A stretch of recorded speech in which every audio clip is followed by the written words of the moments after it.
Olá, quero aqui desejar uma boa quinta-feira, mais um dia de confinamento necessário, de quarentena necessária, principalmente diante das declarações genocidas do Bolsonaro e da inação do governo diante da escalada da pandemia, da escalada do número de mortes, e que a gente vê que o governo está mais preocupado em evitar a investigação de seus crimes, quando não está fazendo de tudo para acabar com a quarentena e expor milhões e milhões de pessoas ao adoecimento e à morte, para garantir aí o funcionamento e, em particular, para garantir o lucro dos grandes empresários. Estamos aqui, já chegou aqui conosco Fausto, nosso Fausto Augusto aqui, diretor técnico do DIESE, nosso departamento intersindical, enfim, de estudos econômicos. Lembrando que estou aqui com o telefone tocando, né? Tocando aqui. Bom dia, Fausto. Bom dia aqui. Bom dia, Índio. Prazer aqui, uma honra conversar contigo. Você, enfim, está sempre à disposição para conversar com os trabalhadores, para dialogar com os trabalhadores. Está numa função muito importante, né? Que é coordenar, dirigir a equipe técnica do nosso DIESE. Tem feito um trabalho brilhante, toda a história do DIESE. E agora, com você à frente, esse importante instrumento da classe trabalhadora, que por décadas tem ajudado não apenas a classe trabalhadora, mas o próprio país a entender melhor a nossa realidade, a fazer levantamentos importantes para fazer com que todos nós possamos conhecer mais em profundidade a realidade brasileira. Então, quero te agradecer mais uma vez, muito obrigado. Dizer que na véspera do 1º de maio, conversar contigo para nós ajuda a gente a se posicionar e a preparar as nossas lutas, enfim, elevar o nosso grau de conhecimento da realidade, e ajudar também que os trabalhadores que a gente ajuda a organizar a compreender melhor o mundo que nós estamos vivendo. Estou aqui de novo o telefone. Então, para a gente aqui, para passar para você, eu queria já... Eu que agradeço.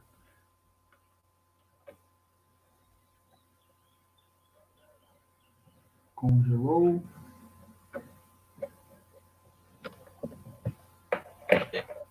Você analisa, como você analisa a situação do país e da classe trabalhadora neste 1º de maio, diante da pandemia, diante das ameaças à democracia reiteradas pelo governo Bolsonaro, e diante também de um conjunto de reformas e de medidas que é apoiado.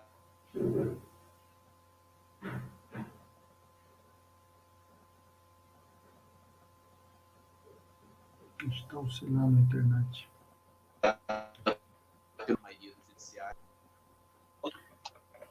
Bem, a internet está oscilando um pouquinho, né? Então talvez pode dar umas quebradinhas aí. Mas primeiro, Índio, eu queria agradecer o convite para conversar aí com os trabalhadores, para conversar com o movimento sindical, quando a gente pode, é sempre muito bom. Acho que a ideia é que a gente possa bater um papo aqui, né? Acho que essa ideia, uma live aqui é uma coisa mais tranquila, né? Mais solta. Eu acho que esse 1º de maio, Índio, talvez seja o mais importante desde a redemocratização, né? Desde a redemocratização, ou seja, aqueles grandes atos, né, aqueles grandes 1º de maio que a gente teve ali no final dos anos 70, começo dos anos 80 e ao longo dos anos 80, que foi culminar uma série de conquistas importantes da classe trabalhadora, incluindo dentro deles talvez a maior de todas, que foi o restabelecimento da democracia, né?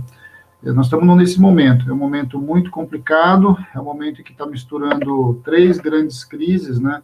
Nós estamos vivendo aí uma crise pandêmica, né? Uma crise sanitária, uma crise médica, nós estamos na ascensão da curva, né? Nós estamos batendo aí, chegando aos 500 mortes por dia, e muito provavelmente muito subnotificado, o que para nós é muito triste para as famílias, porque para alguns...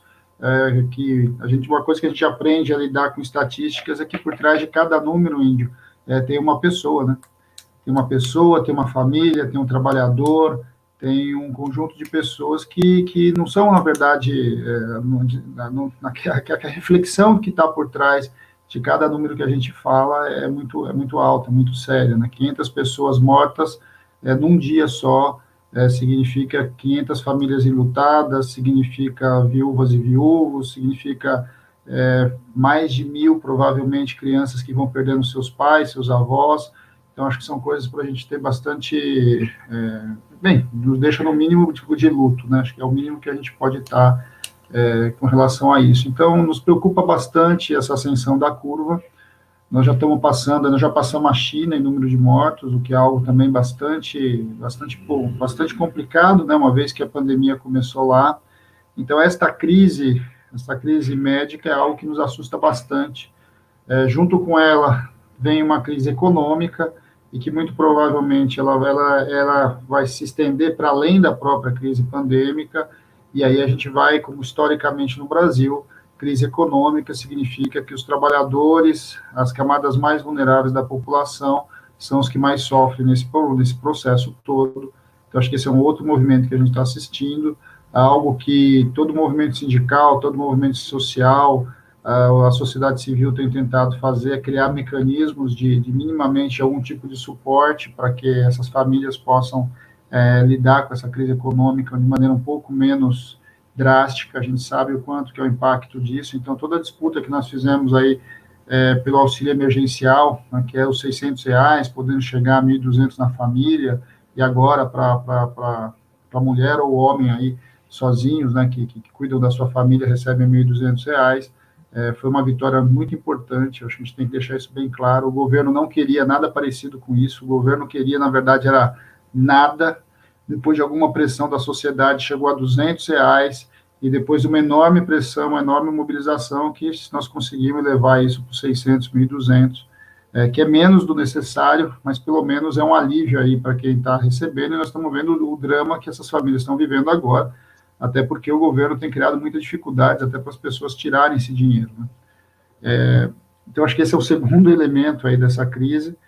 O terceiro é uma crise política muito clara, instalada. O governo federal, ele claramente tem uma visão política da crise, ele age politicamente, ele constrói um movimento claro para caminhar para um processo mais totalitário, ele busca uma ideia de um governo mais autoritário, muito nessa visão de que eu mando, é pior até do que uma ditadura militar que a gente tenha visto, né, porque a visão que o Bolsonaro tem é uma visão muito personalista, né, é muito ele e a família dele, é algo muito próximo ao que a gente viu, por exemplo, com Hitler e Mussolini, né, e de maneira muito mais clara até com Mussolini, né, essa ideia do Duce, né, é muito forte, né, na cabeça do Bolsonaro, o que nos assusta bastante e coloca para a gente uma série de desafios aí nesse 1º de maio.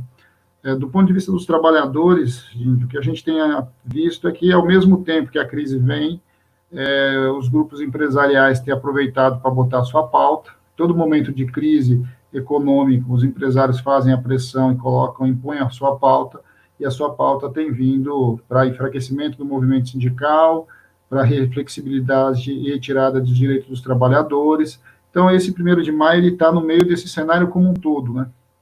E com uma diferença fundamental, a gente tem responsabilidade para saber que nós não vamos fazer grandes aglomerações, nós não vamos fazer manifestações de rua, nós vamos estar, cada um das nossas casas, tendo que fazer esses protestos e fazendo essa reflexão com o conjunto da sociedade. Eu acho que esse é um recado importante, né? O 1º de maio, tem alguns países têm chamado, ou algumas entidades têm chamado, que a minha casa é minha praça, né? Eu acho que esse é uma fala muito interessante para a gente tentar pensar que nesse 1º de maio é isso mesmo. Nós temos que ir para a manifestação, nós temos que ir para a crítica, nós temos que entender a conjuntura que está acontecendo, mas ficar em casa é um ato de rebeldia, né? Eu acho que isso é importante, né? Quando a gente fica em casa, a gente está se contrapondo a essa visão dos empresários que querem colocar o lucro acima da vida, de um lado, deste governo que está muito pouco preocupado com a quantidade de pessoas que morrem, está muito mais preocupado com o seu projeto de poder, e eu acho que esse é o momento que a gente está vivendo e que a gente precisa se colocar, né? O cenário não é um dos melhores, né? O cenário, na verdade, é um dos piores. Talvez a gente nunca tenha passado por nada parecido na nossa história. O mais próximo que a gente tem disso é 1918, né, com a gripe espanhola, ou seja, faz mais de 100 anos que a gente passou por isso. Um contexto muito diferente, um mundo muito diferente, um Brasil muito diferente. Então, é muito difícil a gente fazer grandes previsões, mas olhando aí para o que a gente está vendo no mundo, as previsões não são boas, né? Se você pegar o que está acontecendo nos Estados Unidos, ontem os Estados Unidos, eles passaram a marca dos 60 mil mortos, o que significa que já morreu mais americanos com a Covid-19 em 3 meses do que morreu o número de soldados americanos na Guerra do Vietnã, né? Então, só para a gente ter uma ideia do impacto que é essa doença, o que isso significa e como ela se alastra e o número de perdas é muito grande. Um outro dado que a gente está vendo nos Estados Unidos nos mostra também, faz bastante a gente refletir, é que as mortes, elas têm cara, elas têm cor, elas têm raça, elas têm classe social. A Covid-19, ela é democrática porque ricos e pobres pegam o vírus, mas ela explicita as contradições dos sistemas de saúde, em especial sistemas de saúde misto ou sistema de saúde privado, em que alguns têm mais acesso e outros têm menos acesso ao serviço de saúde. O que a gente está vendo nos Estados Unidos é que quem está morrendo é a população mais vulnerável, a população mais pobre, os negros, as mulheres, quer dizer, você tem um contexto muito claro de que quem vai morrendo são aqueles que historicamente são oprimidos, historicamente fazem parte da classe trabalhadora. Eu acho que isso para nós é um alerta, porque no Brasil não é diferente. Se a gente pegar o número de mortos hoje aqui na cidade de São Paulo, a gente vai ver que as regiões periféricas, como por exemplo a Brasilândia, acho que talvez é um exemplo bem interessante, aqui é um programa nacional, muita gente não conhece, é São Paulo, mas a Brasilândia é uma periferia muito próxima ao centro de São Paulo, né? Então é diferente de você ir para a Zona Leste, Itaquera, Guaianazes, etc., que a distância do centro é muito maior. A Brasilândia é muito próxima ao centro de São Paulo, e a gente está vendo que é ali que está concentrando uma parte importante do número de mortes, e é uma periferia muito grande, é uma área muito pobre, e a gente vai vendo de novo que faz muita diferença no Brasil, quem tem recurso e quem não tem recurso. E uma das coisas que a Covid está mostrando é isso. É claro que morre gente famosa, morre rico, morre mais, quem tem acesso ao hospital, quem tem acesso ao UTI, tem acesso ao respirador, tem mais chance de enfrentar essa doença e de sobreviver a ela. Então, acho que isso é o dado que está posto para nós, um grande desafio, que eu acho que nesse 1º de maio a gente tem que estar denunciando, a gente tem que estar protestando, e a gente tem que estar discutindo, inclusive, sobre o fortalecimento do sistema de saúde. Legal. Fausto, o som do teu áudio parece estar um pouco baixo, se você puder, não sei se, ou falar mais alto. Mais próximo, assim? Melhora assim? Vou aumentar um pouquinho. Melhora? É que eu não tenho como aumentar, eu tenho que aumentar aqui? Não, é isso. Isso aqui, não sei se é só para mim aqui. Isso, mas eu consegui, então. A gente está conseguindo ouvir. Tá ok. Você falou aí, eu acho que é importante mesmo, a questão de ficar em casa, né? E ficar em casa, de fato, é um ato de rebeldia. E você conhece bem a periferia, você falava aí da Brasilândia, mas você nasceu na periferia, né? Já tivemos um pouco de oportunidade de conversar sobre isso. Conhece bem as periferias do país e da periferia de São Paulo. E a gente sabe que a população, todas as condições, mas as condições de moradia, quando tem, né? É muito difícil, né? Então, claro, você ficar com uma família de 10 pessoas num cubículo o dia todo, né? 24 horas por dia, então, essa população acaba tendo que, de alguma forma, sair na praça, ir na rua, né? Porque não tem ambiente. Creio que isso também é um facilitador da propagação muito importante, né? A gente conversou aqui na terça-feira com um companheiro que vive nos Estados Unidos, na costa oeste, Califórnia. Aliás, na opinião deles, lá não são os Estados Unidos, lá é o México, né? Ele é um mexicano de um território roubado pelos Estados Unidos, né? E ele organiza, é dirigente de uma organização de bairros, de trabalhadores nos bairros e de luta, de organização dos imigrantes, em particular dos mexicanos, né? E ele nos falava muito dessa situação mesmo, da gravidade da situação nos Estados Unidos, até pela demora em que eles tiveram para adotar a quarentena, né? Também isso é um elemento fundamental que demonstra aí a importância do que o RGC fez, né, das pessoas se recusarem a ouvir e a seguir a orientação do presidente da República, né? O Benjamin, inclusive, que é o nosso amigo mexicano, ele nos lembrava que aquela declaração do Trump de que as pessoas deveriam injetar detergente na veia, um absurdo completo, né? Assim, é tão absurdo quanto o terraplanismo do Bolsonaro. E ele nos dizia que muitas pessoas fizeram isso e morreram por isso, né? Então, a gravidade e a responsabilidade de um dirigente, né, de uma pessoa, de um presidente da República, que deveria, enfim, só por isso, né, só por isso, já deveria ser motivo para a gente se livrar dessa figura tão nefasta, né, tão perigosa e tão, enfim, tão ameaçadora, seja para as liberdades democráticas, mas a própria vida, né? Creio que a observação é muito importante. Agora, o governo Bolsonaro tem editado aí várias medidas diante desse contexto, né? E eles estão aproveitando a pandemia para avançar em várias reformas neoliberais, no desmonte do Estado, no desmonte dos direitos, né? Uma em particular, que nesse momento está acelerado, o Diese tem acompanhado bem, você tem debatido com a gente, é a medida provisória 936, que estabelece redução de salários, enfim, né, com proporcional redução da jornada, e inclusive pela negociação individual. Não existe negociação individual, existe uma imposição, né, porque sabemos todos nós que a trabalhadora ou o trabalhador não tem a menor condição de dizer não para o empresário. É isso ou a rua, né? Então, se submete, né? Qualquer pessoa em condição de necessidade, de carência, se submete. É normal isso, né? É do ser humano. Quer dizer, claro que também temos que lutar, né? E mete no início e vamos à luta, que a gente também não se acomoda. Mas a gente entra no emprego e vamos fazer luta para melhorar as condições. É assim que a classe trabalhadora, essa é a história da classe trabalhadora, como você bem sabe, né? Queria que você comentasse um pouco para a gente o que é a medida provisória 936 e quais as suas implicações, seja diretamente para a classe trabalhadora, enfim, mas seja também para o conjunto da economia, né? Para a renda das famílias, para a capacidade de consumo, do poder de compra dos trabalhadores, num momento como esse, que a atividade econômica está mais que deprimida, era um momento de você botar dinheiro na mesa, né? No bolso das famílias. Então, Índio, na verdade, o atual governo não está lá muito... Ficou mais baixo agora. Está mais baixo? Está mais alto agora? Melhora? Melhor. Então tá bom.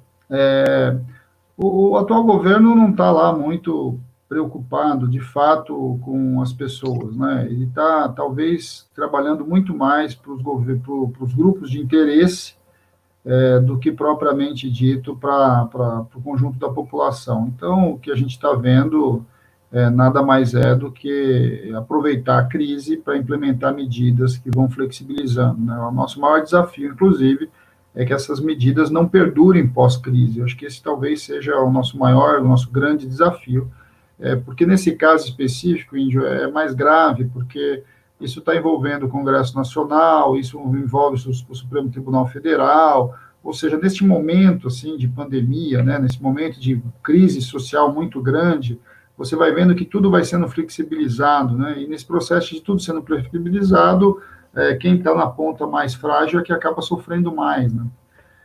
Existe na verdade, foram 3 medidas em sequência que, de alguma forma, dialogam nessa questão da 936. A primeira foi uma medida provisória que o governo solta, na verdade, ele começa soltando antes, com a tentativa por dentro do Banco Central de liberar a linha de crédito para empréstimo para a empresa com até 10 milhões de faturamento anual para o financiamento da folha, com uma taxa de juros equivalente aí à Selic. A tese era que o governo ia emprestar dinheiro para as pequenas empresas, pequenas e médias empresas, para pagar salário. O primeiro problema é que o governo simplesmente abre a linha de crédito, mas coloca para dentro do sistema financeiro. O sistema financeiro é o sistema financeiro. Para ele não existe pessoas, existe negócios. E ele se aproveitou disso, inclusive, e simplesmente aconteceu o que historicamente acontece. No Brasil, só tem acesso a crédito quem não precisa do crédito, né? Quem precisa de fato do crédito dificilmente consegue acessá-lo, porque tem problemas de cadastro, porque não tem uma ficha boa, porque o seu negócio está em crise ou porque o risco é muito alto. E numa pandemia, o risco é sempre alto, não tem a menor dúvida. Como o governo não criou nenhum mecanismo de proteção a esse risco, essa foi uma medida absolutamente inócua. Depois disso, a gente viu a 927, que ontem foi julgado pelo Supremo, que basicamente trazia, né, para um âmbito muito amplo a questão do acordo individual, possibilitava a flexibilização de jornada, possibilitava banco de horas individuais, possibilitava antecipação de feriados, ou seja, uma série de medidas, e aí chama a atenção na 927, dois artigos que eu acho que vale a pena comentar. Um deles é o que foi derrubado, que tinha a ver com o afastamento automático. Então, para você ter uma ideia, a gente está falando da 936, e a 936 tem um monte de problemas, mas a proposta original desse governo estava na 927, que era o afastamento do trabalhador, sem nenhuma garantia de emprego, nem de salário, porque o que estava proposto ali era que você poderia afastar o sujeito, e o sujeito não teria renda nenhuma. Então, para você ter ideia da maldade que é o governo, né? A gente brigou muito, teve um auê danado aí na sociedade civil, no movimento organizado, do movimento sindical, nós conseguimos pressionar o Congresso, que, de certo modo, pressionou o governo a retirar o artigo que dizia sobre isso. O outro artigo, que foi julgado ontem, na 927, dizia a respeito à questão de você não caracterizar a Covid-19 como uma doença profissional, né, como uma doença que você tivesse pego, um acidente de trabalho, algo assim. O que isso significava? Isso significava um conjunto enorme de trabalhadores, que são das atividades essenciais, que se pegassem a doença, não teriam nenhum tipo de estabilidade no seu retorno, e se numa eventualidade ele morresse da doença, a sua família ficaria com uma pensão de aproximadamente 60% da taxa de contribuição, ou seja, com próximo à metade do salário desse trabalhador, o que é um absurdo, né? Isso a gente conseguiu ontem, com uma série de ações, ser derrubado no Congresso, no STF. Então, apesar do STF ter passado a medida em si, foi derrubado esse artigo, que é uma conquista importante. A gente também tem que valorizar um pouco as nossas conquistas, né? Porque senão dá a impressão que a gente só apanha, né? Mas a gente tem conseguido algumas vitórias, e essa, sem dúvida, foi importante para os trabalhadores da saúde, para os trabalhadores do comércio, para os trabalhadores do transporte, que estão aí num grau de risco muito maior do que qualquer outro que está podendo minimamente ficar em casa, trabalhar em casa, etc. Acho que são coisas fundamentais ali. E a 936, na prática, o que ela é a reedição um pouco mais complexa do que já estava previsto na 927, que é a possibilidade da suspensão do contrato de trabalho e acionando o seguro-desemprego, ou da redução da jornada do trabalho em 25%, 50% ou 70%, com recebimento, com redução de salário e recebimento desse percentual equivalente do seguro-desemprego. O que isso causa? Isso causa que, na média, as pessoas vão perdendo rendimento em qualquer tipo de acordo, né? Os salários menores têm uma taxa de reposição maior, e os salários maiores vão tendo uma taxa de reposição bem menor, né? Nós vamos ter lugares aí que a gente vai perder 40%, 50%, dependendo do acordo que for feito. E tudo isso sendo feito via acordo individual, que, na verdade, não é um acordo individual, é uma assinatura em um papel que o trabalhador faz individualmente, que foi normalmente proposto ali pelo RH da empresa. É isso que a gente está vendo, inclusive, né? Porque a maior parte dos trabalhadores sequer entendem o que estão assinando, isso é muito grave. Mesmo quando entendem, percebem a perda, mas a opção que eles têm também é muito ruim, porque a opção é, muitas vezes, ser demitido, né? E a gente tem visto também uma enorme demissão. A gente está falando aí, pelo menos, um outro problema, porque o atual governo tem retirado todos os mecanismos de você ter controle mais democrático e mais transparente da sociedade. Então, com o fim do CAGED, a gente sequer consegue ter clareza de quanto é o número de demitidos hoje no Brasil. O que nós sabemos é que só nessa paulada toda aí, a gente já teve provavelmente perto de 1 milhão de pessoas demitidas, simplesmente porque estão acessando o seguro-desemprego, fora aquele monte de trabalhadores que não têm nem sequer direito a acessar o seguro-desemprego, que não estão sendo contabilizados. E do ponto de vista da redução da jornada e da suspensão, nós já temos mais de 4 milhões de trabalhadores nessa situação. Ou seja, o que nós estamos vendo é que você está tendo redução real da renda da maior parte dos trabalhadores formais. Esse percentual está passando aí de 15% dos trabalhadores formais, e tem que lembrar que muitas das medidas da 927 estão expirando agora, né, porque você estava antecipando férias, você estava dando férias, então a tendência agora, a partir de maio, é você ampliar ou os acordos de redução de jornada, ou os acordos de suspensão, ou as demissões propriamente ditas. O governo também fez uma fake news ali dentro da 936, Lídio, porque ele fala que o sujeito que entrar no acordo da redução de trabalho tem estabilidade. Agora, é interessante porque ele diz num artigo que tem estabilidade, e a estabilidade é o tempo que a pessoa vai ficar com o salário reduzido, mais o equivalente igual pós, né, o fim da redução do salário. Ou seja, se ele ficar 3 meses de salário reduzido, ele vai ter 6 meses de estabilidade. É isso que diz a medida provisória. O problema é que 2 artigos para baixo, ele vai dizer que a empresa não está impedida de demitir, né? Ela só vai pagar uma multa se ela demitir. E a multa é uma multa relativamente baixa, porque a multa é a compensação desse período, quer dizer, como se o trabalhador não tivesse reduzido o salário, uma multa de 50%. Como os salários no Brasil são muito baixos, Índio, a multa para esse tipo de coisa é quase irrisória, no final das contas, né? Porque o que a empresa vai tentar se aproveitar desse benefício, daqui 3 meses, ela vê que a situação ainda está ruim, ela vai demitir o trabalhador e vai pagar a conta, né? Por uma vez, até porque para a maior parte das empresas, o trabalhador ele é simplesmente um item da produção, né? Então, se o negócio não está bom, eu realizo o prejuízo e mando o trabalhador embora. É assim que boa parte das empresas pensam. E é isso que a gente vinha questionando há muito tempo. Você precisa garantir renda para as pessoas mais pobres, as pessoas mais vulneráveis, em especial essa enorme quantidade de trabalhadores informais que a gente tem no Brasil, mas a gente precisa manter a renda dos trabalhadores formais, porque tanto os famosos formais de um lado, quanto dos servidores, né, pegando esse conjunto de trabalhadores, porque eles são a base estrutural da economia brasileira. São os trabalhadores formais que têm a possibilidade, que mantêm esse comércio informal funcionando, que mantém o comércio local, né, esse comércio circular, esse comércio aqui perto das casas, né, das padarias, dos açougues, das feiras livres funcionando. Essa classe, esse trabalhador formal que tem acesso a crédito, e por ter acesso a crédito, é ele que pode comprar mais bens duráveis, seja automóvel, geladeira, fogão, seja que vai puxando toda a economia.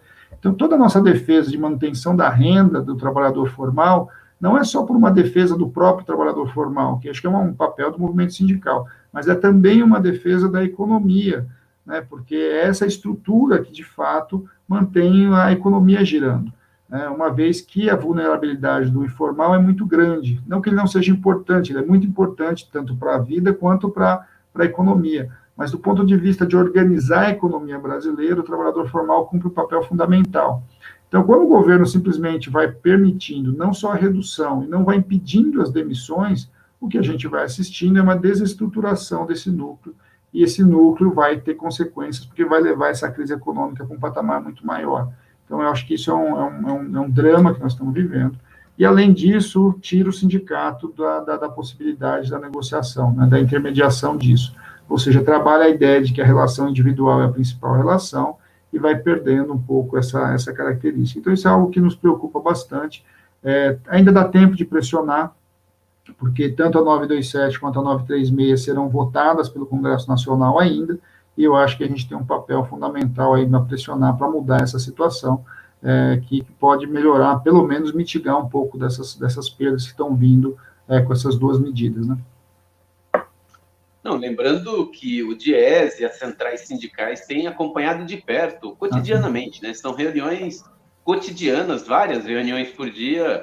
Aproveito aqui para saudar o nosso companheiro Alexandre Caso, Vera News, aí, que tem enfim, acompanhado o dia todo nesse acompanhamento e na pressão, né? Porque apesar de a gente não poder sair de casa, mas a pressão política, a pressão popular, ela segue, é possível fazer, né? Você falava aí, muito importante, que já estava na 927, essa coisa da transferência de renda, ou de enfim, permitir que os bancos tenham mais recursos nesse momento. Primeiro, tinha a coisa da redução, da liberação do compulsório, que era, né, exatamente para os bancos emprestarem. Né? E a gente sabe que, como você disse, eles não querem risco, né, nenhum risco. Então, acho que o que a gente tem que ter é um repasse direto do Banco Central, enfim, de mecanismo que tenha, particularmente para as pequenas empresas, né? Precisa disso. Agora, também uma outra medida é a PEC 10, que também está nesse momento sendo debatida, e ali também, né, tem uma fortuna sendo transferida para os bancos, né, para livrar aí, limpar os títulos podres dos bancos, enfim, salvar o capital financeiro. Salvar do quê? Né? Beneficiar, mais uma vez, servir ao capital financeiro, porque essa turma não tem dificuldade alguma, né? Ao contrário. Então, esses os sanguessugas, como é que é o chupins lá, o termo do nosso não, desse ministro rentista, os parasitas, né? Então, esses os parasitas, na minha opinião, claro, não quero aqui colocar, atribuir palavras a você, mas queria que você fizesse também uma avaliação rápida aí da PEC 10 e seus principais impactos, e como é que está isso, nesse momento, a tramitação da PEC 10, porque também a turma tem se mobilizado, aí tem movimentações, né? Tem novidades para lá e para cá, e nos próximos dias nós podemos ter a tramitação acelerada disso. Então, de novo, né, Índio, a gente vai vendo quando quase que uma no ferro e outra na ferradura, né? Porque a PEC 10 é o orçamento de guerra, eu falar do orçamento de guerra aí, né, que foi apelidado, etc. E que ele é necessário, né? Por quê? Porque nós temos que quebrar minimamente as amarras do orçamento para poder fazer um conjunto de medidas que precisam ser feitas. Até porque a gente sabe que essa economia não vai voltar tão cedo, a gente precisa garantir o mínimo para as pessoas, o mínimo para que as pessoas possam continuar existindo e o mínimo para que as empresas possam continuar sobrevivendo. Eu acho que isso é um consenso, inclusive, em vários grupos que discutem a política ou a economia. O nosso problema é que cada vez que o governo coloca uma medida desse tipo, ele se aproveita dessa medida para deixar bem claro quem ele é, né?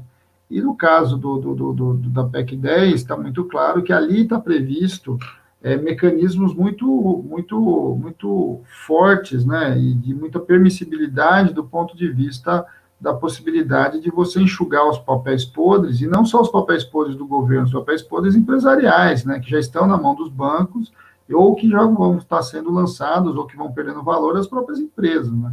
Então, o que você vai assistir é que você vai assistir algo parecido com o que a gente viu na venda da Varig, né? Muitas vezes, muita gente não lembra muito, já faz algum tempo que a Varig foi vendida, mas o que aconteceu com a Varig? A Varig foi separada enquanto uma empresa, toda a parte podre ficou com o Estado, ou seja, todas as dívidas, tudo aquilo que valia pouco, tudo aquilo que não tinha como se transformar em negócio, foi absorvido pelo Estado, e quando a gente fala foi absorvido pelo Estado, foi absorvido pelas pessoas, né? Foi tirado dinheiro de outras áreas para poder absorver esse prejuízo, né? De um lado, e de outro, você passa para a iniciativa privada a parte a parte boa do negócio, que foi o que aconteceu com a compra da Gol, né? A Gol compra essa parte boa da Varig e meio que reorganiza os seus negócios e cresce muito, né? A Gol cresceu muito a partir da compra da Varig.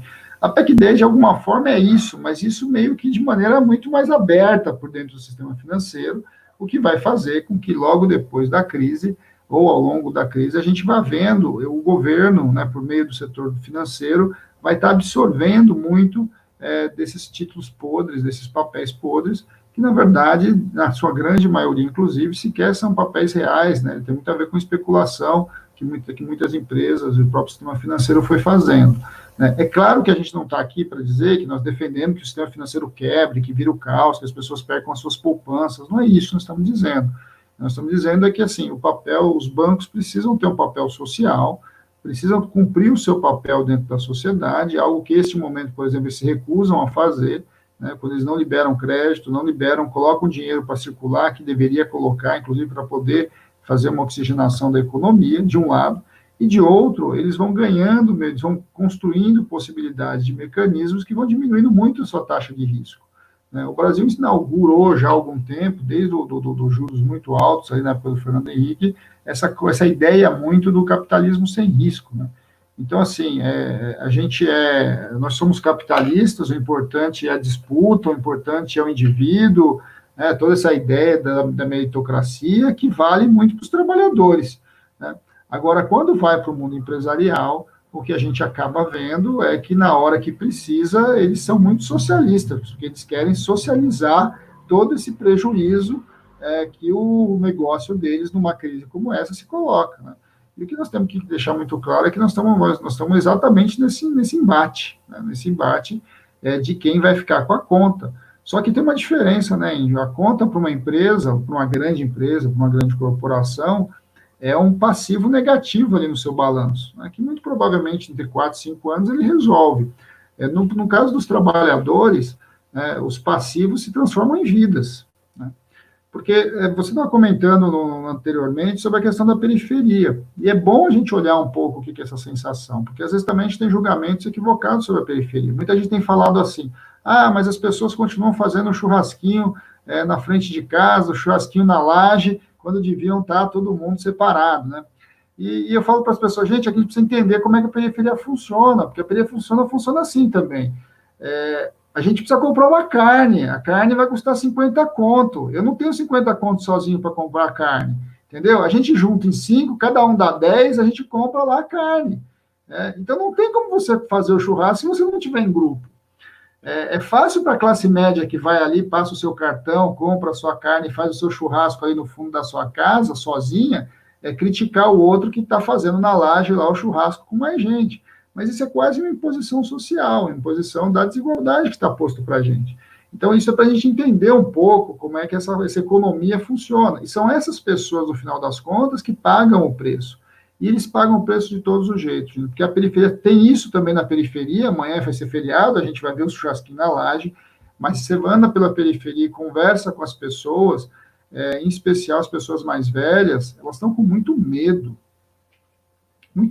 realmente muito medo. Por que elas estão com muito medo? Porque elas sabem que se elas ficarem doentes, são elas que vão morrer, né? Então, não é bem verdade assim que a periferia está borbulhando e etc, etc. Não é assim também, né? Eu acho que tem coisas diferentes acontecendo, tem percepções diferentes, tem também muita falta de informação, eu acho que esse é um outro drama, e tem as imposições da realidade, né? As pessoas também não vão ficar em casa se não tiver o arroz na panela, eles vão ter que arrumar um jeito. Por isso que essa briga toda nossa pela renda mínima passa por isso. Por isso que os R$ 600 lá, que a gente brigou tanto, precisa sair, né? Você acha que as pessoas estão indo na fila do banco se arriscando a ficar doente porque ela não tem medo da doença? Não, é claro que ela tem medo da doença. Agora, ela precisa buscar o dinheiro, né? E precisa buscar o dinheiro de maneira mais rápida possível, porque ela precisa pagar as contas, ela precisa comprar o alimento. Então, assim, este movimento que eu acho que a gente tem entendido pouco. E eu acho que a PEC 10 tem esse papel a gente tem que olhar com ela com bastante cuidado, ela é bastante complexa.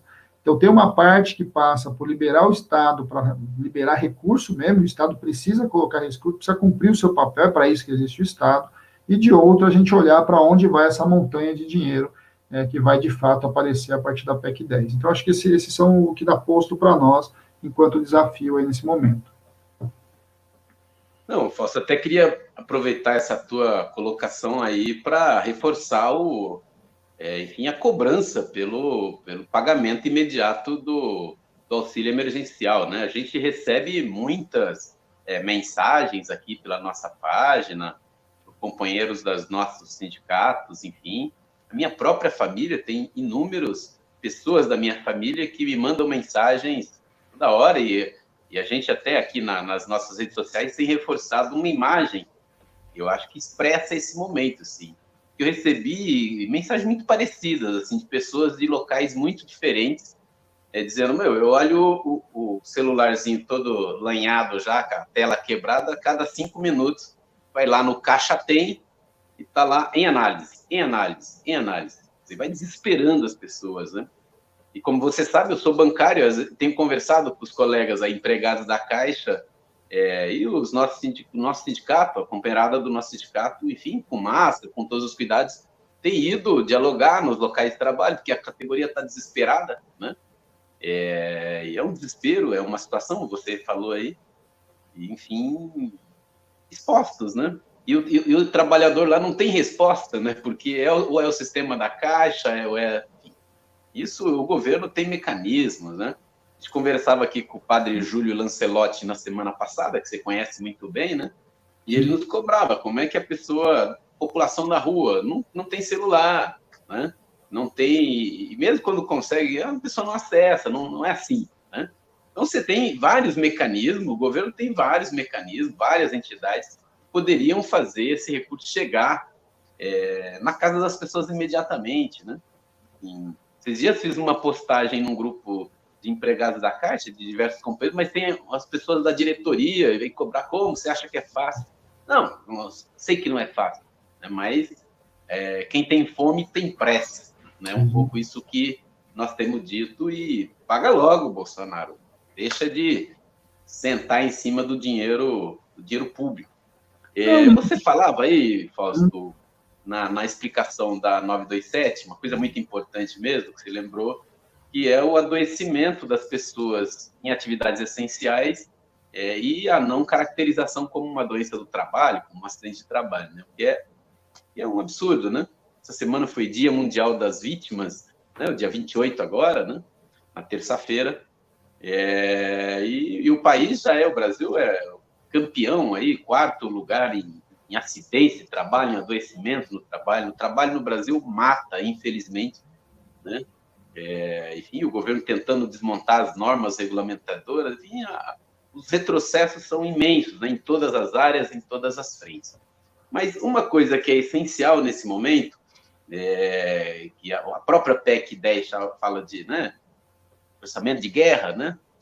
E falta o que todos os dias falta equipamento de proteção individual para os trabalhadores da saúde. Falamos aqui com a doutora Maria Maeno, conversamos aqui com o doutor Gonçalo Vecina, conversamos aqui com a companheira Edileuza, que é dirigente da Intersindical, dirigente do Sindicato dos Trabalhadores da Saúde. Temos falado com vários, temos, enfim, diversos sindicatos ligados à área da saúde, e essa é a reclamação, né?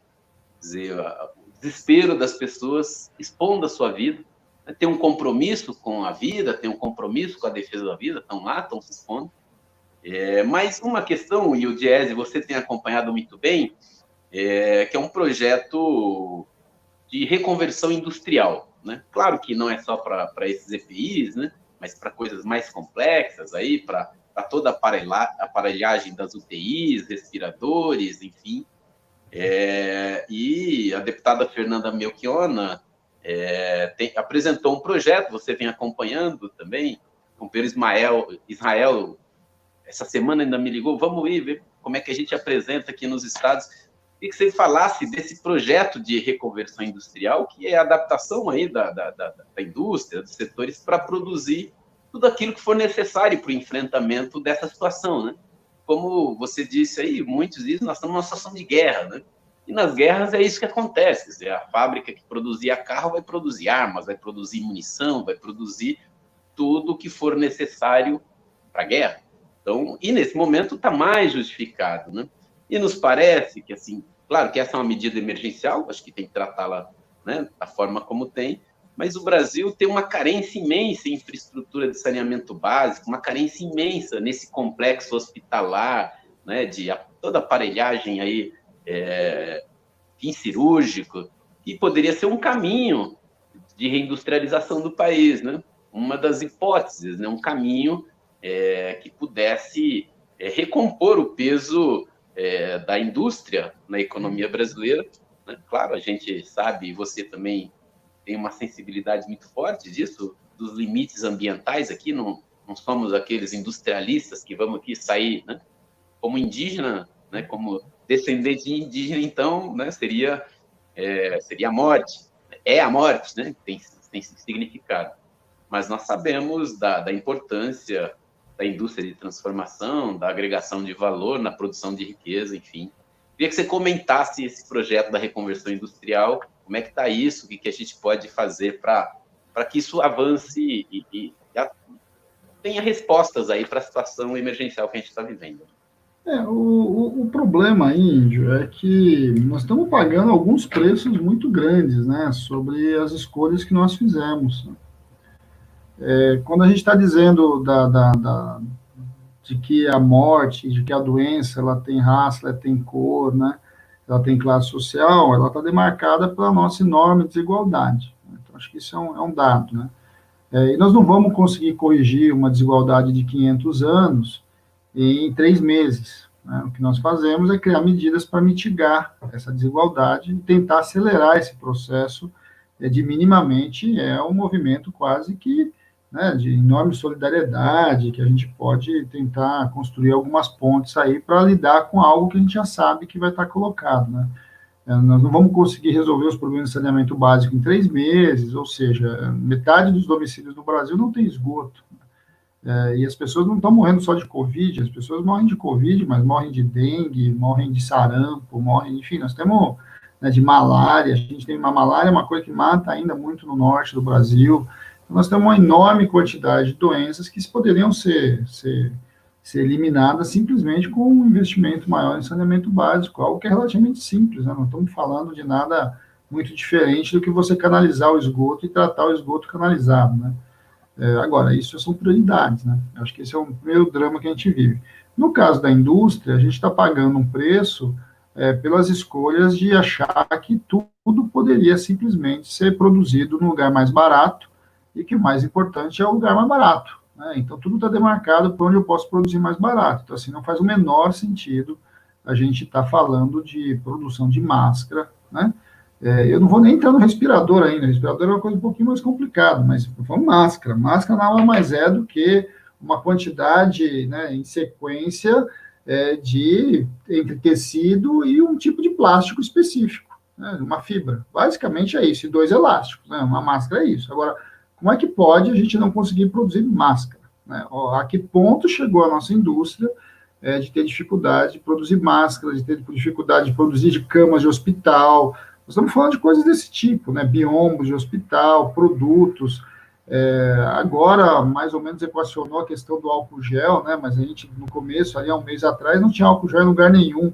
E aí, Índio, é um absurdo, porque você vai vendo como é que são as prioridades também, né? Porque, de verdade, o Brasil é o maior produtor de etanol do mundo.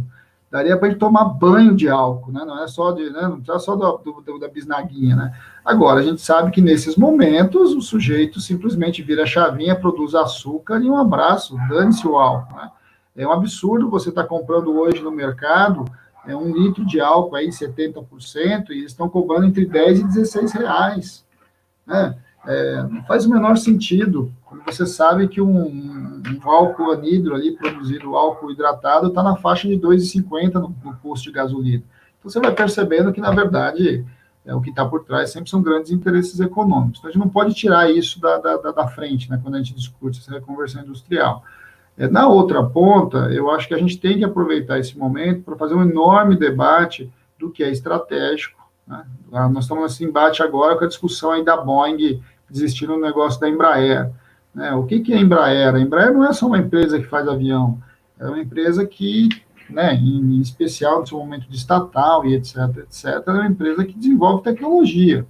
E a tecnologia que você desenvolve na indústria aérea, ela transborda para os outros setores, né? Não sei se muita gente não sabe, mas o GSM lá, que é a frequência que a gente usa no celular, ele foi desenvolvido pelos suecos, né, vinculados à Saab, do próprio avião lá que a Embraer negociava, para poder fazer transmissão desse caça que estava sendo implementado ali.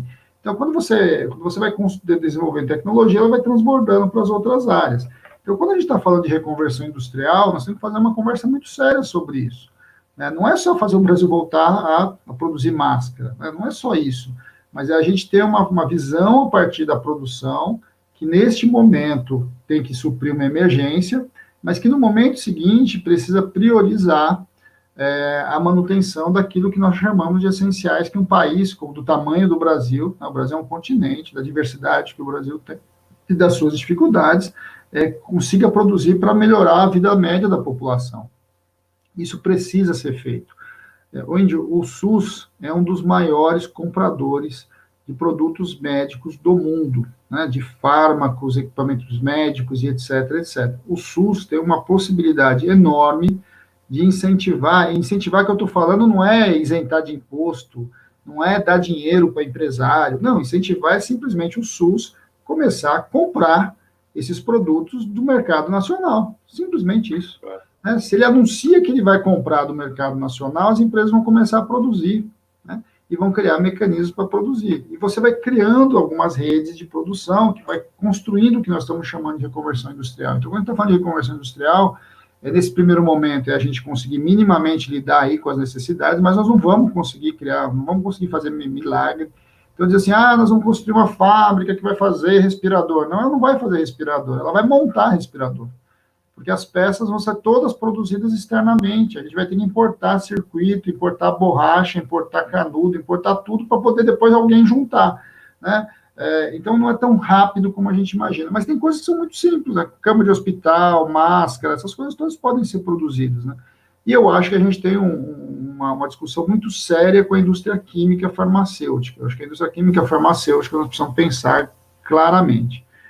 Tudo indica que nós caminhamos aí, se Deus quiser, né, se tudo der certo, a gente talvez consiga desenvolver uma vacina e um tratamento eficiente para a Covid, daqui 1 ano, que estão dizendo, daqui 6 meses, 1 ano, 2 anos. Muito bem, tomara que consigamos mesmo, até para a gente poder lidar com essa pandemia. Claro. Mas há quantos anos, Índio, morre gente com malária no Brasil? Né? E a indústria química, a indústria farmacêutica nacional, e principalmente os grandes grupos, não pesquisam, né? não tem pesquisas efetivas, não tem grandes investimentos com relação a uma vacina contra a malária. Muito provavelmente, se a gente tivesse boas pesquisas sobre a contenção da malária no Brasil, talvez a gente tivesse, inclusive, num outro estágio para fazer uma vacina para o Covid, né? Tanto é que tem essa discussão aí da hidroclorotina e etc, né? Então, são coisas para a gente pensar um pouquinho quando a gente fala em reconversão industrial. Reconversão industrial é isso, não é só a gente fazer essa mudança agora imediata, mas é olhar para as nossas mazelas, olhar para os nossos problemas e colocar as empresas, né, e colocar o poder de compra do Estado para incentivar essas empresas para que elas produzam aquilo que a gente precisa. Vamos pegar, você falou, lembrou aí do caso dos esgotos, né, do caso do saneamento básico. O saneamento básico é toda uma indústria grande, não é só cavar buraco e colocar manilha na rua, né? Passa por isso, mas passa pelo enorme tratamento de tudo isso que significa, passa pelas bombas de sucção, passa por todo um complexo industrial que está construído a partir da visão que nós vamos botar saneamento básico em 100% das casas no Brasil. Isso muda tudo. Se a gente toma uma decisão, por exemplo, de que nós vamos mudar o nosso padrão de consumo elétrico, né, nós vamos sair das grandes usinas que devastam áreas muito grandes, né, ou pior ainda, né, da termodinâmica, aí, né, das usinas que queimam petróleo, queimam carvão, para um sistema, por exemplo, eólico ou solar. Nós vamos estar desenvolvendo tecnologia para isso, né? Você incentiva as famílias a comprarem esse tipo de equipamento e você vai incentivar uma indústria a produzir esse tipo de medicamento, de produto. E isso vai realterando a característica da nossa indústria, reconstruindo. Isso é a reconversão industrial de fato, né? O que me assombra muitas vezes, eu fiz essa conversa com o Israel, né, com a Fernanda, é que a gente precisa ter claro que, assim, neste momento de pânico, né, até um certo pânico, a gente também não pode correr no risco de fazer a mesma coisa que o outro lado está fazendo, que aproveita da crise para jogar para cima dos trabalhadores a flexibilização, a sacanagem, etc, né? Então, nós temos que fazer um projeto, temos que fazer essa discussão da reconversão industrial, de modo que a gente tenha muito claro o projeto de país que a gente queira, né, e coloque o país se movendo a partir disso, ou seja, que a crise seja uma mobilização para a gente fazer uma outra escolha do desenvolvimento, né, que eu acho que é a grande mensagem que a gente precisa ter, né, Índia? A gente precisa sair dessa crise para um país melhor, para uma economia mais justa, para uma redistribuição de renda, que essa emergência, né, que vai surgindo, todas as nossas contradições vão sendo jogadas na nossa cara, que nos obriguem a lidar e tratar delas, né? Eu acho que isso é um recado que a pandemia vem nos trazer, e eu espero que a gente aprenda muito com ela, né? Muito bem, Fausto, nós já tomamos aqui um pouco mais de 50 minutos do seu tempo, e também ó, quem nos assiste. Hoje eu estou com uma dificuldade aqui, que eu estou sem o outro aparelho para ver quem comentou aqui, então eu peço desculpas a quem comentou aqui, às vezes faz perguntas. Infelizmente eu vou me organizar melhor aqui, porque tá uma loucura, live, reunião virtual, reunião aqui, uma sucessão, sair de um, sair do outro, é tudo de 5 minutos, imagino que você ainda é mais demandado, claro, é importante. Acho que você citava aí, nós tivemos, o Bolsonaro teve um revés na sua sanha entreguista, que foi o revés aí da desnacionalização da Embraer, né? Acho que é uma vitória importante para o país, que a gente precisa se livrar desse governo para valorizar, enfim, a gente sabe que a Embraer já foi entregue para o capital privado, mas não é apenas a privatização, mas também o processo de desnacionalização que fragiliza muito a economia brasileira e nos coloca numa condição ainda mais, né, dependente, enfim. Também fazer um comentário, aproveitar, aqui mandar um abraço. Eu sou de uma região, Fausto, não sei se já tive a oportunidade de falar contigo, sou de Promissão, mando um abraço aí, minha mãe deve estar me assistindo aí e tal. Um abraço, mãe, falava com ela há pouco. E eu brincava ali na rua, na Avenida Esperanto ali que a gente morava, chamava Rua Boiadeira. E toda a região em torno que eu brincava ali hoje é cana de açúcar toda, até a porta ali. E a minha cidade tem lá usinas de álcool, toda a região rodeada de usinas de álcool, e como você falava, e até agora há pouco tinha álcool gel para os funcionários da indústria, da usina de álcool, chamada usina de álcool. Então, a loucura que a gente está vivendo. Agora, Paulo, você fez referência aí a várias coisas, e aí a gente pode caminhar para as considerações finais, mas acho que nesse momento, vários mantras, falsos consensos que os círculos neoliberais nos impôs nas últimas décadas, né, que é o fim do Estado, que é a liberdade completa para o mercado, essa coisa do SUS, né, o importante é ter saúde privada, enfim, processo de mercantilização, financiarização das redes hospitalares que pertencem a grandes holdings, né, ao mercado financeiro hoje. Mas nos parece que o próprio empreendedorismo, às vezes eu vejo a Globo falava tanto empreendedorismo, agora na pandemia descobriu, tem 40 milhões de informais, agora é informal, como assim? 20 milhões de invisíveis. São os empreendedores que eles diziam, né? Claro que tem uma parcela que pode empreender, não quer, né, ter subordinação do chefe, seria uma coisa boa, né? Viver uma sociedade livres, produtores, também sonhamos com isso. Mas esse empreendedorismo, que era, na verdade, era a informalização completa do mercado de trabalho, né? A precarização do trabalho. Então, nos parece que isso cai por terra agora, ou pelo menos facilita a compreensão da maioria da população de que isso é patifaria, né? Como eu costumo dizer, lá meu pai dizia, é areia nos olhos do povo, né? Joga areia nos olhos do povo que você fica meio confuso. E, por outro lado, também, parece que cai por terra também esse terraplanismo do governo aí, o Weintraub dizendo que as universidades eram lugar de maconheiro, então vendo onde tem alguma coisa, né, na ciência, na pesquisa, na universidade, a resposta são esses setores, né? Então, nos parece que também a gente tem que aproveitar essa situação também para recompor e recolocar no seu lugar da importância que é, em particular, o Estado, né? Acho que o debate do Estado, a disputa pela renda e a disputa do papel do Estado nesse momento é muito importante, né? Os países que não abriram mão de um projeto nacional que têm dado respostas muito melhores à pandemia, né?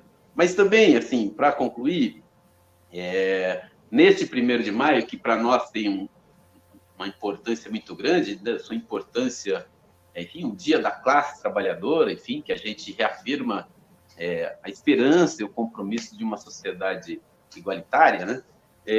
Na tua opinião, e muitos analistas têm dito que após a pandemia, o que sairá disso? Quer dizer, na tua opinião, assim, qual é os desafios gerais aí? Como é que a gente pode sair desse processo com uma elevação do grau de consciência, né, de percepção da sociedade, a importância da solidariedade, acho que também é um valor fundamental, né? E tem os movimentos sociais, a gente tem uma plataforma da solidariedade aí que é parte da nossa ação.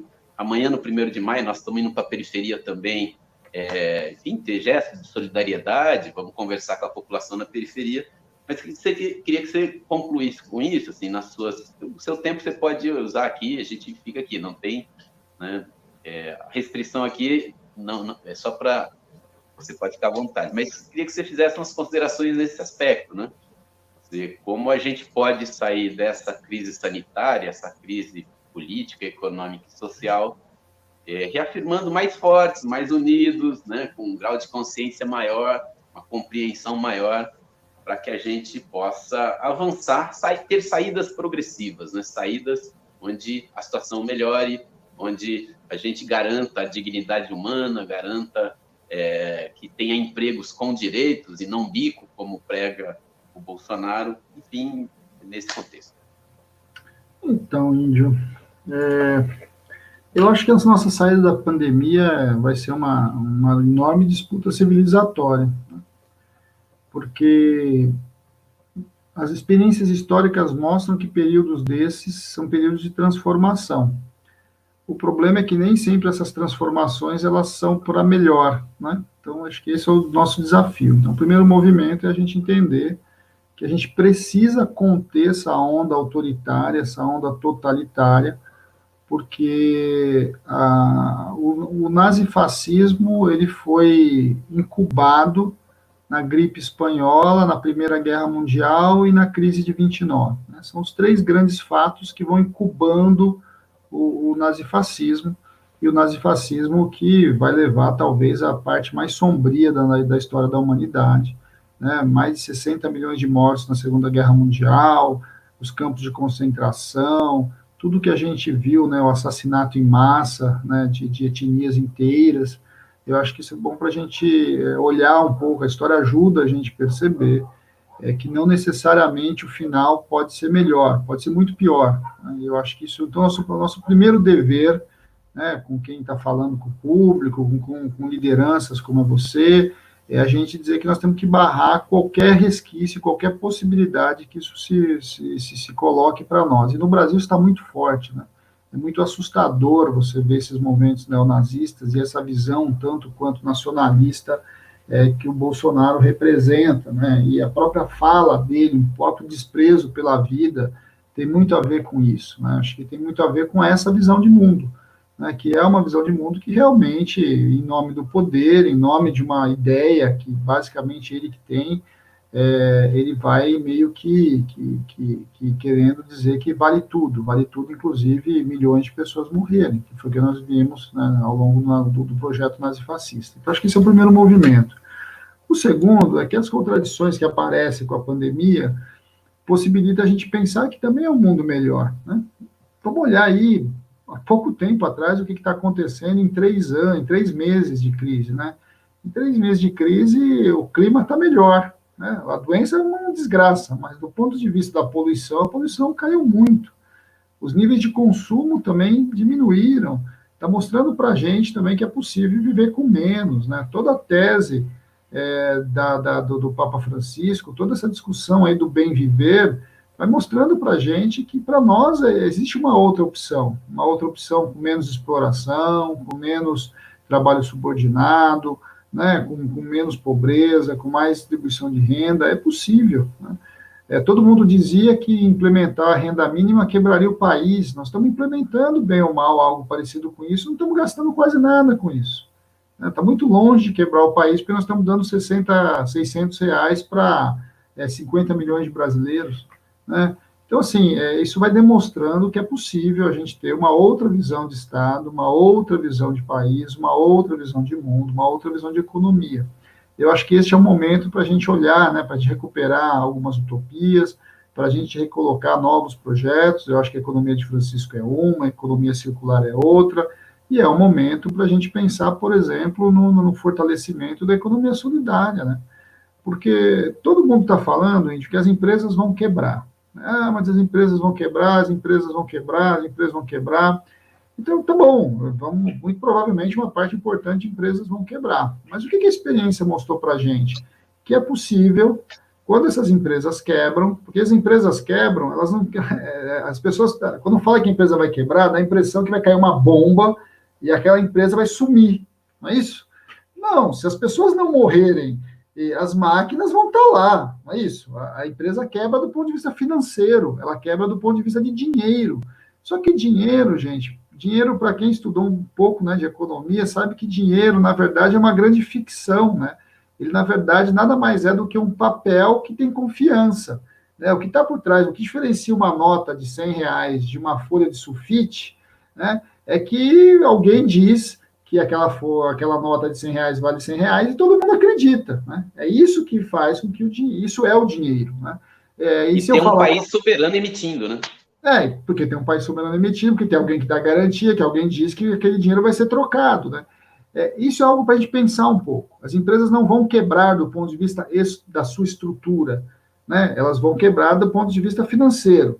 E se elas vão quebrar do ponto de vista financeiro, você pode reconstruir novas reorganizações financeiras que permitem que essa empresa continue avançando. Então, uma das coisas que a esquerda precisa discutir seriamente, Índio, é que o Estado, inclusive na nossa proposta, muitas vezes, né, que a gente defende tudo sempre o Estado, mas eu sempre gosto de lembrar que, cuidado, porque os nazifascistas também defendiam o Estado forte, o Estado muito forte, né, o Estado acima de tudo. E essa é a visão nazifascista, inclusive. Né? Agora, o que diferencia a nossa visão de Estado para com a visão de Estado deles? Né? Então, uma das coisas que nós vamos ter que discutir seriamente é que nós estamos falando da Embraer, por exemplo. Né? Eu não tenho a menor dúvida, Índio, que a Embraer, depois do fim do negócio, ou a gente vai construir um projeto para essa empresa, ou ela vai acabar, ela vai quebrar, porque enquanto estava negociando com a Boeing, a Embraer não tem projeto novo, a Embraer não tem negócio novo, ou seja, e ela gastou milhões para fazer a separação das duas empresas. Então, com o fim do acordo, a chance da Embraer simplesmente acabar é enorme. Então, primeira coisa. Para ela não acabar, vai precisar de dinheiro de Estado. Alguém vai ter que botar dinheiro lá. Muito provavelmente vai ser o Estado que vai botar muito dinheiro lá. Bem, mas se o Estado vai botar muito dinheiro lá, quem que vai controlar essa empresa? Né? Vai ser os seus acionistas, vai ser o capital, vai ser o empresário. Afinal de contas, quem vai fazer o controle dessa empresa? Só que eu estou falando do caso da Embraer porque ele está na mídia, mas isso vale para um conjunto enorme de empresas que a gente diz que vai quebrar, mas que depois, no final das contas, o governo vai salvar, e que a gente precisa perguntar, no final das contas, vai salvar quem? A empresa e os empregos, ou o lucro daquele empresário ali que vai pedir ajuda e vai ter ajuda do Estado? E como é que nós vamos construir mecanismos de cogestão empresarial, por exemplo? E eu acho que esse é o recado que a gente tem com relação... Esse é o recado que a gente tem com relação ao aprendizado que nós tivemos na economia solidária. Então, as empresas que têm falência, né, falência financeira, o passivo dos trabalhadores pode ser transformado em capital para que os trabalhadores possam administrar essa empresa e mostrar que é possível você continuar, e aquela empresa quebrada não é uma empresa quebrada, muito pelo contrário, porque a empresa não é só o nome dela e quanto ela deve no banco. A empresa são máquinas, as empresas são os trabalhadores que estão lá dentro. Então, assim, o que a economia solidária nos mostrou é que é possível pegar essas empresas que têm lá um monte de problema financeiro e transformar em empresas saudáveis que vão continuar produzindo e que vão produzir para o bem desse país e para o bem da sociedade em geral. Esse foi o recado, né? E eu acho que isso é uma coisa que a gente tem que pensar do pós, né? O pós significa para nós um outro projeto de sociedade, um outro projeto de Estado, um outro projeto de relação entre as pessoas, né? O coletivo precisa se sobrepor a essa visão individualista. A gente precisa construir alternativas para as pessoas do bom viver. A gente precisa ter uma visão de mundo mais de acordo com o meio ambiente. É possível a gente pensar nisso, né? E a gente vai vendo como rapidamente o próprio planeta consegue se reconstituir quando o ser humano baixa um pouquinho só a sua produção. A gente está vendo hoje, uma das notícias de hoje de manhã, era que a camada de ozônio ali estava se reconstituindo parte importante do seu buraco. Olha só, nós estamos falando de 3 meses, Índio, 3 meses que a produção diminuiu, que paramos de jogar toneladas de gás de efeito estufa. Então, são coisas que para a gente pensar um pouco. É possível surgir um mundo novo. Eu acho que nós que acreditamos num mundo melhor, numa utopia de solidariedade, num mundo diferente como esse, temos que fazer esse debate com a população em geral. Agora, esse debate, ele faz com as barrigas cheias, né? porque quem está com barriga vazia não vai fazer a discussão do amanhã, ele precisa fazer a discussão do hoje. Só que a discussão do hoje precisa pensar um amanhã melhor. Eu acho que se a gente conseguir levar essa discussão para a periferia, essa discussão para o conjunto dos trabalhadores, e vincular as lutas pelo dia de hoje, né, as lutas pela manutenção da vida, tanto da vida contra a doença, quanto da vida do ponto de vista da gente garantir as condições mínimas de sobrevivência, a moradia digna, e assim sucessivamente, a gente também vai, a partir disso, construindo uma visão que é possível ter uma outra relação de sociedade. É absurdo a gente olhar para um país rico como o Brasil e você ter gente que ainda passa fome, né? Acho que são coisas que a gente já devia ter corrigido há muito tempo, e não corrigiu, não por um problema estrutural, porque falta máquina, porque falta terra, porque falta semente, porque falta chuva, não é isso, né? O nosso problema é outro.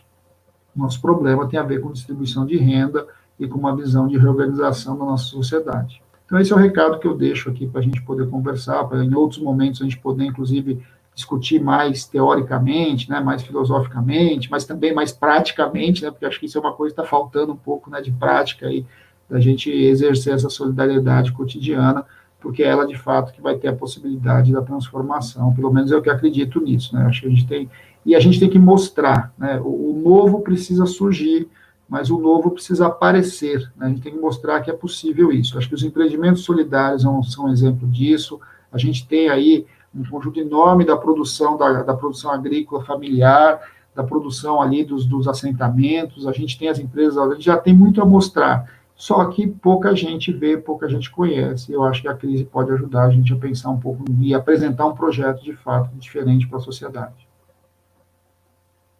Puxa, eu agradeço muito aí, acho que todos que assistem aqui vê a importância desse diálogo, e eu peço também que compartilhe e faça essas reflexões que o Fausto nos fez aqui chegar a mais gente. Lembrando, Fausto, e também comentar rapidamente aqui, você falou da economia de Francisco, que propõe uma nova proposta aí internacional, né? Tem feito um debate muito bom. Aproveitar a oportunidade e mandar um abraço para o Vitor Hugo Tonin, não sei se você soube, mas o projeto que ele apresentou lá foi escolhido, ele vai lá apresentar junto ao Papa. Vitor, vou entrar em contato aqui, a gente está acertando para fazer uma conversa com ele, e acho que você tocou em pontos fundamentais, né? A ideia de felicidade calcada no consumo, nos parece que, enfim, a sociedade precisa perceber isso, né? Ser feliz, ganhar felicidade, ter momentos de felicidade a hora que você entra num shopping center. Quer dizer, não, acho que não é para isso que a gente está aqui, né? São necessidades criadas, e não pelos seres humanos, né? E sim pelo capital econômico, né? Pelos interesses econômicos. Acho que isso é muito importante, tem uma profundidade bastante importante, né? A ideia do coletivo sobre o individual, né? A prevalência do público sobre o privado, nos parece que essas coisas são muito importantes. E quero aqui, então, agradecer bastante, lembrar que amanhã, 1º de maio, de luta pela democracia, pelos direitos, pela saúde, contra, enfim, né, pela dotação do SUS aí, para que o Estado tenha condições de enfrentar a pandemia, e em defesa da proteção social, da renda dos trabalhadores, de empregos, e de garantia de uma economia voltada ao atendimento dos interesses da imensa maioria da população. Convidar todos amanhã a seguir as nossas páginas, a página da Intersindical vai transmitir toda a programação do 1º de maio das centrais, a nossa página aqui também nós vamos transmitir. Lembrando, Fausto, não quero te causar nenhum constrangimento, mas na Intersindical é muito difícil, assim, nós tivemos muita dificuldade com a presença de algumas figuras, não vai ser nem a presença, né, mas o vídeo lá, mas enfim, vamos participar, vamos levar a nossa mensagem, dialogar com os trabalhadores. Amanhã é um dia de reflexão, né? Um dia de reflexão, um dia de buscar a elevação da consciência de classe, da solidariedade, da importância da soberania nacional e da luta de mulheres e homens por uma sociedade justa, igualitária, onde todos nós possamos viver com plenitude, né? Porque costumo repetir aí, a frase cantada por Caetano de gente é para ser feliz e não para passar fome. Te agradeço muito, Fausto, minha admiração por ti, você conhece, e um grande abraço, e vamos à luta. Hoje, saímos daqui, vamos dialogar com a população, pressão total sobre o Congresso Nacional, barrar a 936, né, impedir os retrocessos contidos na PEC 10, na 936, e garantir que o país possa ter proteção social, renda, salário, emprego e vida. A vida acima do lucro, a vida acima dos interesses particulares, a vida de mulheres e homens que merecem um país voltado aos seus interesses e não ao rentismo. Te agradeço muito e fora Bolsonaro. Até a próxima, então, Mídia. Até a próxima. Estamos lá à disposição. Obrigadão, pastor.